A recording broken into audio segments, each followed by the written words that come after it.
بسم الله الرحمن الرحيم. الرحمن علم القرآن، خلق الإنسان علمه البيان. الشمس والقمر بحسبان، والنجم والشجر يسجدان. والسماء رفعها ووضع الميزان، ألا تطغوا في الميزان وأقيموا الوزن بالقسط ولا تخسروا الميزان.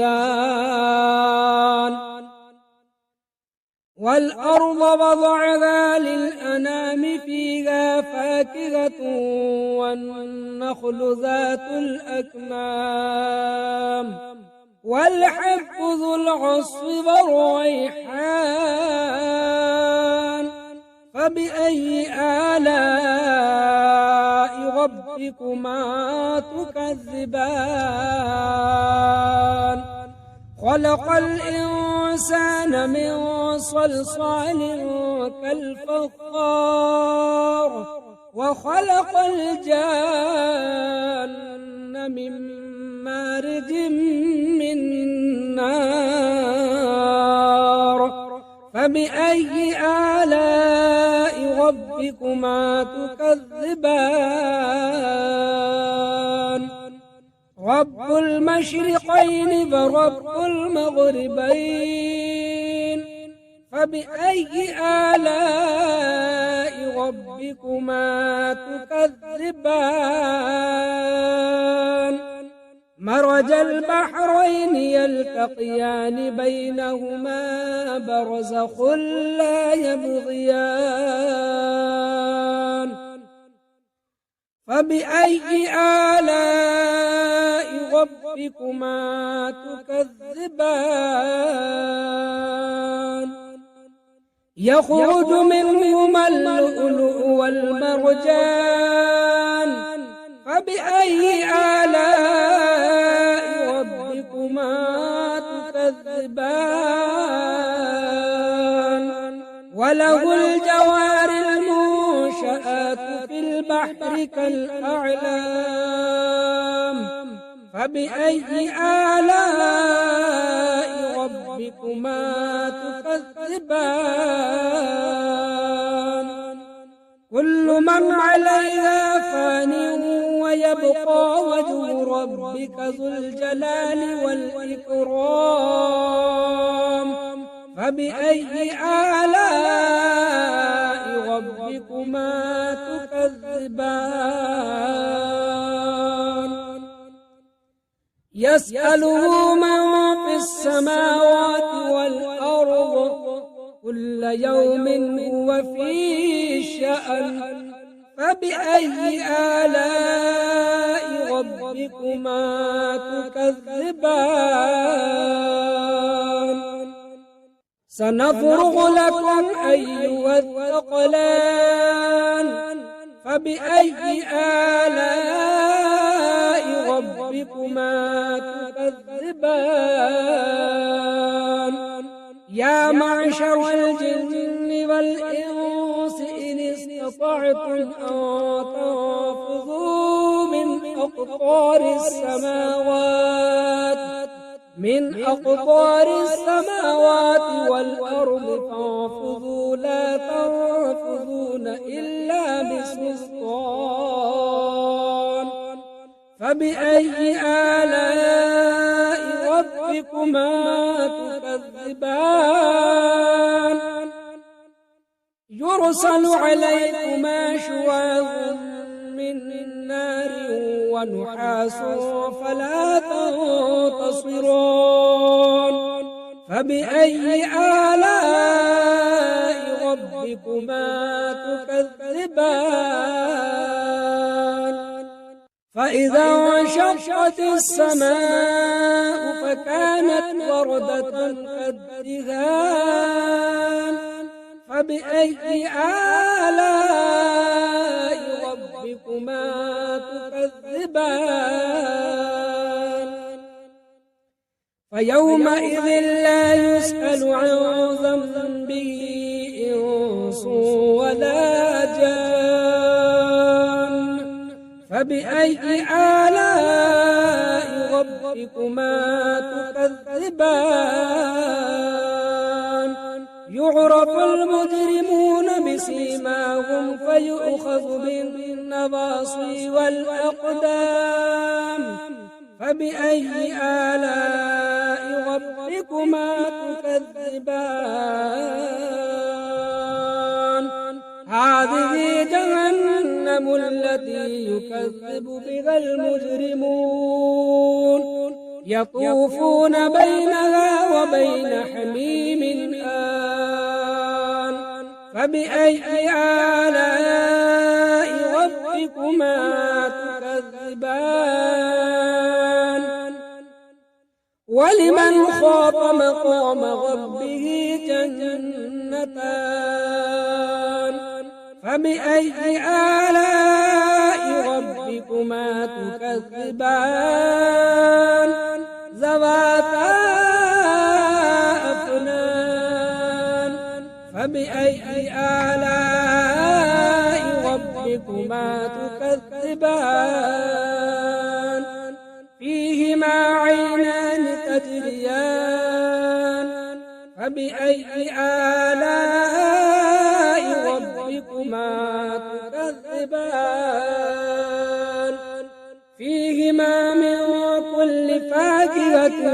زوجان فبأي آلاء ربكما تكذبان متكئين على فرش بطائنها من استبرق وجنى الجنتين دان فبأي آلاء ربكما تكذبان فيهن قاصرات الطرف لم يطمثهن إنس قبلهم ولا جان فبأي آلاء ربكما تكذبان كأنهن الياقوت والمرجان فبأي آلاء ربكما تكذبان هل جزاء الإحسان إلا الإحسان فبأي آلاء ربكما تكذبان ومن دونهما جنتان فبأي آلاء ربكما تكذبان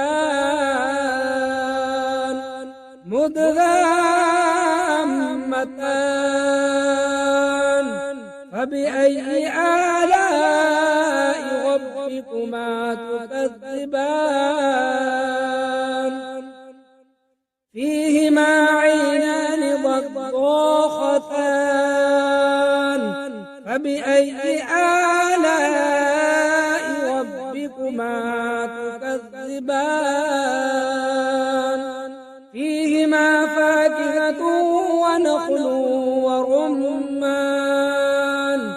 فبأي آلاء ربكما تكذبان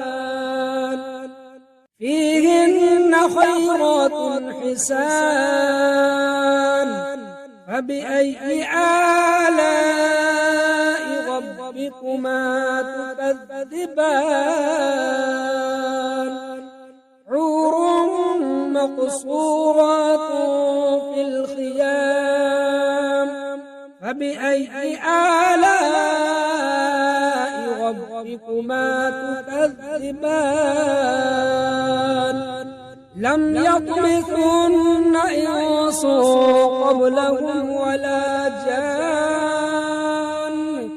فبأي آلاء ربكما تكذبان متكئين على رفرف خضر وعبقري حسان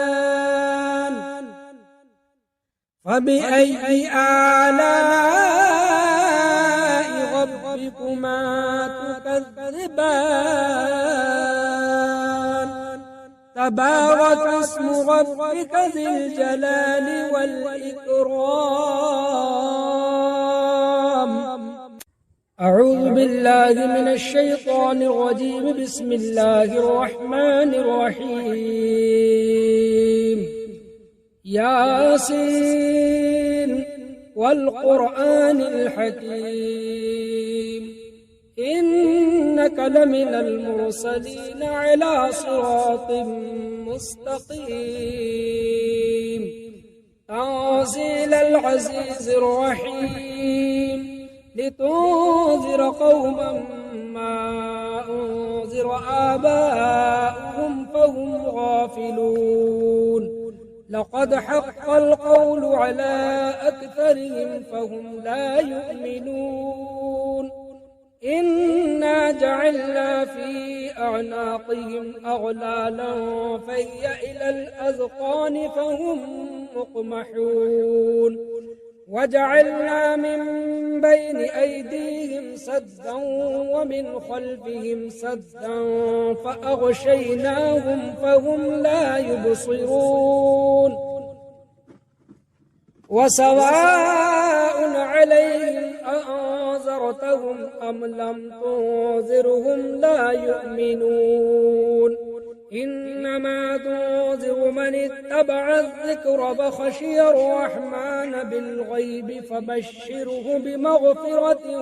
وأجر كريم إنا نحن نحيي الموتى ونكتب ما قدموا وآثارهم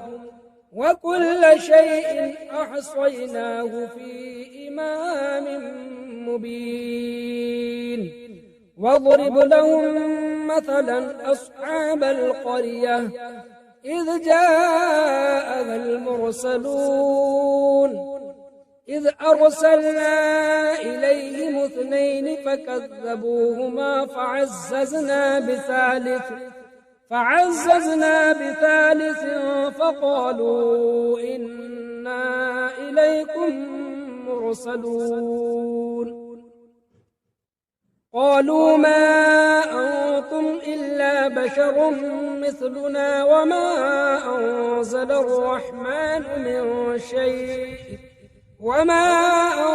الرحمن من شيء إن أنتم إلا تكذبون قالوا ربنا يعلم إنا إليكم لمرسلون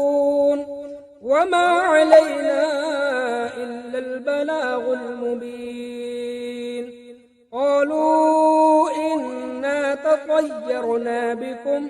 لئن لم تنتهوا لنرجمنكم وليمسنكم منا عذاب أليم قالوا طائركم معكم أئن ذكرتم بل أنتم قوم مسرفون وجاء من أقصى المدينة رجل يسعى قال يا قوم اتبعوا المرسلين اتبعوا من لا يسألكم أجرا وهم مهتدون وما لي لا أعبد الذي فطرني وإليه ترجعون أأتخذ من دونه آلهة إن يردني الرحمن بضر لا تغن عني شفاعتهم شيئا ولا ينقذون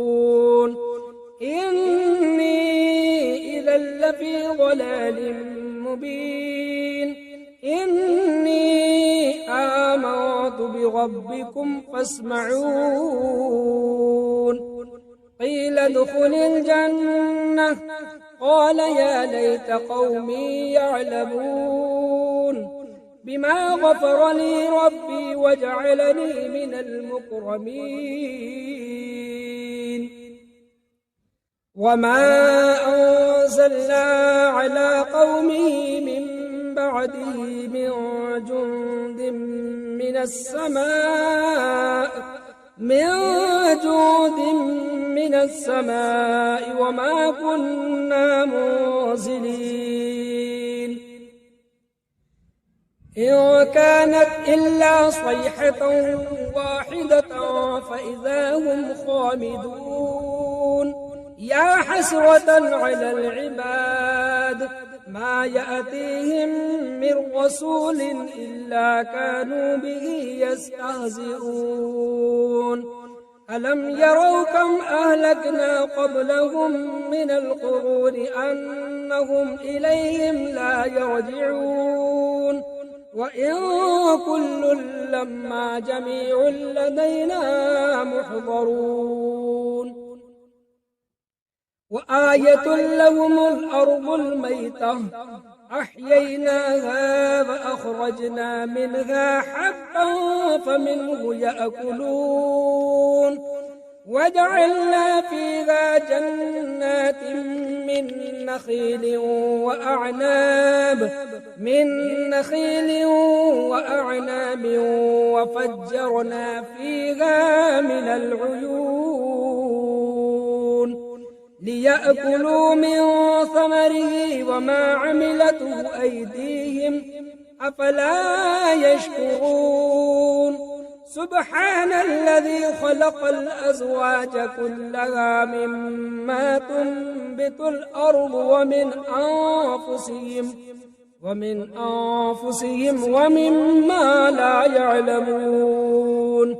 وآية لهم الليل نسلخ منه النهار فإذا هم مظلمون والشمس تجري لمستقر لها ذلك تقدير العزيز العليم والقمر قدرناه منازل حتى عاد كالعرجون القديم لا الشمس ينبغي لها أن تدرك القمر ولا الليل سابق النهار وكل في فلك يسبحون وآية لهم أنا حملنا ذريتهم في الفلك المشحون وخلقنا لهم من مثله ما يركبون وإن نشأ نغرقهم فلا صريخ لهم ولا هم ينقذون إلا رحمة منا ومتاعا إلى حين وإذا قيل لهم اتقوا ما بين أيديكم وما خلفكم لعلكم ترحمون وما تأتيهم من آية من آيات ربهم إلا كانوا عنها معرضين وإذا قيل لهم أنفقوا مما رزقكم الله قال الذين كفروا للذين آمنوا أنطعم من لو يشاء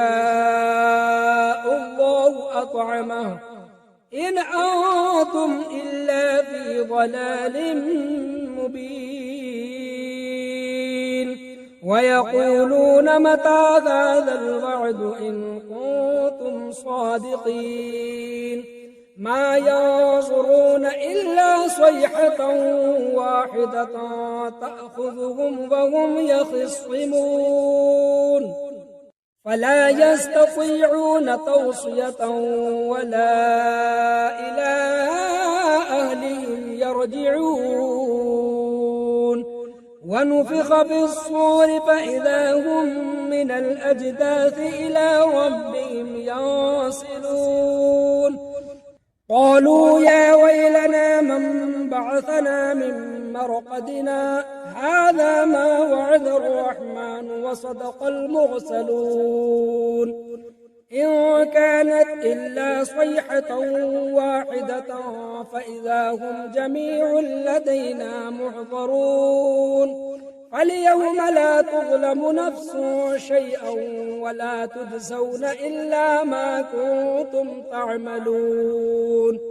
إن أصحاب الجنة اليوم في شغل فاكهون هم وأزواجهم في ظلال على الأرائك متكئون لهم فيها فاكهة ولهم ما يدعون سلام قولا من رب رحيم وامتازوا اليوم أيها المجرمون ألم أعهد إليكم يا بني آدم ألا تعبدوا الشيطان إنه لكم عدو مبين وأن اعبدوني هذا صراط مستقيم ولقد أضل منكم جبلا كثيرا أفلم تكونوا تعقلون هذه جهنم التي كنتم توعدون اصلوها اليوم بما كنتم تكفرون اليوم نختم على أفواههم وتكلمنا أيديهم وتشهد أرجلهم بما كانوا يكسبون ولو نشاء لطمسنا على أعينهم فاستبقوا الصراط فأنى يبصرون ولو نشاء لمسخناهم على مكانتهم فما استطاعوا مضيا ولا يرجعون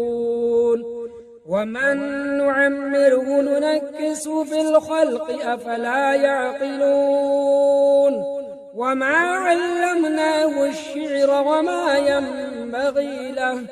إن هو إلا ذكر وقرآن مبين لينذر من كان حيا ويحق القول على الكافرين أولم يروا أنا خلقنا لهم مما عملت أيدينا أنعاما فهم لها مالكون وذللناها لهم فمنها ركوبهم ومنها يأكلون ولهم فيها منافع ومشارب أفلا يشكرون واتخذوا من دون الله آلهة لعلهم ينصرون لا يستطيعون نصرهم وهم لهم جند محضرون فلا يحزنك قولهم إنا نعلم ما يسرون وما يعلنون أولم ير الإنسان أنا خلقناه من نطفة فإذا هو خصيم مبين وضرب لنا مثلا ونسي خلقه قال من يحيي العظام وهي رميم قل يحييها الذي أنشأها أول مرة وهو بكل خلق عليم الذي جعل لكم من الشجر الأخضر نارا فإذا أنتم منه توقدون أوليس الذي خلق السماوات والأرض بقادر على أن يخلق مثلهم بلى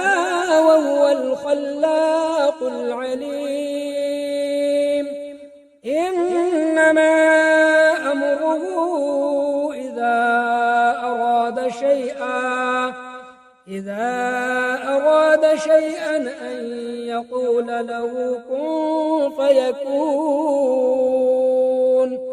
فسبحان الذي بيده ملكوت كل شيء وإليه ترجعون